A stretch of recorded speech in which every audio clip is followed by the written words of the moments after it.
உடல் மண்ணுக்கு உயிர் தமிழுக்கு அனைவருக்கும் வணக்கம். உங்கள் எல்லாத்துக்குமே நல்லாவே தெரிஞ்சிருக்கும். கடந்த ஏப்ரல் 22ஆம் தேதி காஷ்மீர் பகுதியில் உள்ள பகல்காம் அப்படிங்கிற புகழ்பெற்ற ஒரு சுற்றுலாத்தலம். அந்த சுற்றுலாத்தலத்தில் பார்த்தீங்கன்னா ஒரு 29 பொதுமக்கள் பார்த்தீங்கன்னா ஒரு மோசமான முறையில் சுட்டுக் கொல்லப்பட்டாங்க. அவங்க எல்லாத்துக்குமே நல்லாவே தெரிஞ்சிருக்கும்.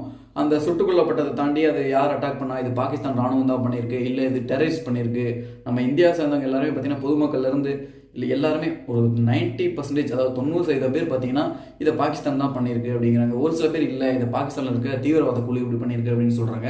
சரி, எது எப்படியே இருக்கட்டும், உங்கள் எல்லாத்துக்குமே தெரிஞ்சிருக்கும் அந்த ஒரு தீவிரமான ஒரு தாக்குதல் நடந்துச்சு தீவிரவாதிகளால்.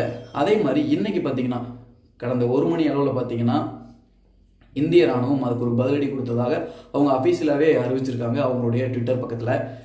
கிட்டத்தட்ட பார்த்தீங்கன்னா பாகிஸ்தான் ஆக்குபைடு காஷ்மீர், அதாவது பிஓகே அப்படிங்கிற இடமும் பாகிஸ்தான்லையும் கிட்டத்தட்ட 9 இராணுவ முகாம்களை நம்ம இந்திய ராணுவம் அழிச்சிருக்கிறதாக அவங்க அஃபீஷியலாகவே அறிவிச்சிருக்காங்க.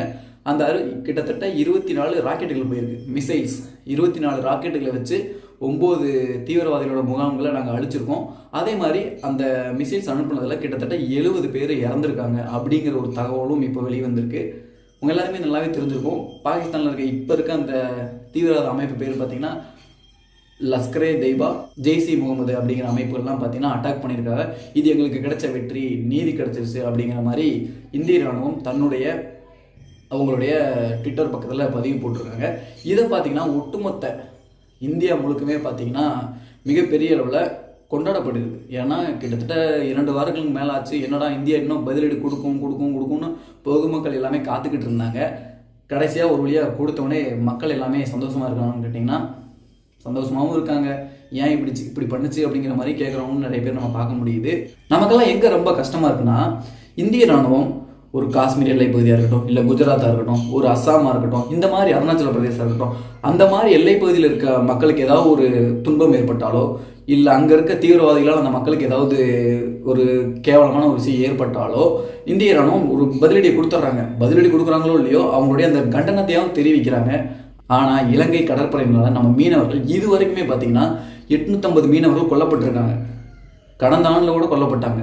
இது வரைக்கும் 900 மீனவர்கள் காணாமையே போயிருக்காங்க. அவங்களே இறந்ததாக நம்ம கணக்கு வச்சுக்கணும். காணாமல் போயிட்டாங்கன்னா எங்கே போயிருப்பாங்க? இது வரைக்கும் பதில் தெரியல. அப்படி நீங்கள் மொத்தமாக கணக்கு வச்சு பார்த்தீங்கன்னா கிட்டத்தட்ட 1500 1600 மீனவர்கள் இறந்துட்டாங்க, சுட்டுக் கொல்லப்பட்டிருக்காங்க. 850 மீனவர்கள். இதை கேட்க யாருமே இல்லையா? இப்படிங்கிற போது தான் நமக்கு தோணுது, தமிழர்களை திட்டமிட்டு அழிக்கிறாங்களா அப்படிங்கிற ஒரு கேள்வி வருது. தயவு செய்து இந்த காணொலியை பார்க்குற நீங்கள் ஒரு தமிழ்நாட்டிலேருந்து நீங்கள் கண்டிப்பாக பார்க்குறீங்கன்னா கொஞ்சம் யோசிச்சு பாருங்கள். அந்த இறந்த 29 பேர் மட்டும்தான் இந்தியனா? அப்போ நம்மளாம் இந்தியன் இல்லையா? நம்ம இந்தியன் தான் சொல்லிக்கிறோம், ஆனால் இந்தியா நம்மளை இந்தியன் சொல்லுதான்னு அப்படின்னா கிடையாது. இதே இலங்கை கடற்படைகளால் நம்ம மீனவர்கள் சுட்டுக் கொல்லப்பட்டால் தமிழக மீனவர்கள் தான் சொல்கிறாங்களே தவிர இந்திய மீனவர்கள் ஒரு டைம் கூட சொல்ல மாட்டாங்க. இதே ஒரு மானம் இல்லை, நம்ம மேலே அக்கறை இல்லை ஒரு அரசாக இருந்தால் கண்டிப்பாக நீங்கள் எப்பயோ இலங்கை இராணுவம் மேலே ஒரு போர் தொடுத்துருக்கணும். ஆனால் நீங்கள் அதை பண்ணலை. அதுக்காக இதை நான் பண்ண வேணாம்னு சொல்லலை. இருந்தாலும் கஷ்டமாக இருக்குது. ஏன்னா நம்ம இதெல்லாம் பார்க்குறோம், எங்கே போனாலும் தமிழர்கள் அடிக்கிறாங்க. அதாவது இங்கே இருக்கவே கர்நாடகாரன் அடிக்கிறான், தெலுங்கு பேசுகிறவன் அடிக்கிறான், கேரளாவில் அடிக்கிறான். சரி, இவங்கெல்லாம் கூட நம்ம பக்கத்து வீட்டுக்காரன் அடிச்சுட்டு போகிறான்னு பார்த்தா எங்கேருந்தோ வந்த நாயெல்லாம் நம்மளை அடிக்குது. இலங்கை அதாவது இந்த கச்சத்தீவை கொடுத்துப்புட்டு நம்ம மீனவர்கள் அங்கே மீன் பிடிக்க போனால் பிடிச்சி ஜெயிலில் வச்சுக்கிறது. 7 பேரை ஒரே சங்கிலியில் கட்டிட்டு நாய் இழுத்துட்டு போகிற மாதிரி இழுத்துட்டு போகிறாங்க.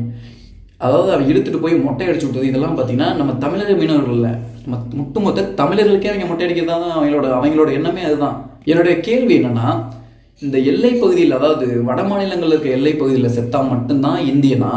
இந்த பக்கம் தென் மாநிலங்களில் இருக்க யாராவது செத்தா அவங்கெல்லாம் இந்தியனே கிடையாதா?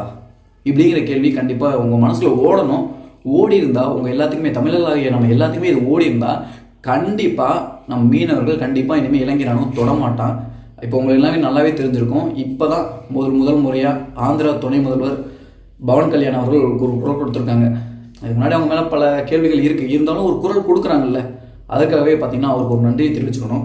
நீங்கள் என்ன நினைக்கிறீங்க இந்த தாக்குதல் பற்றி அப்படிங்கிறது கீழே மறக்காமல் கமெண்ட் பண்ணுங்கள். மறக்காமல் இந்த வீடியோ உங்கள் நண்பர்கள் எல்லாமே ஷேர் பண்ணுங்கள்.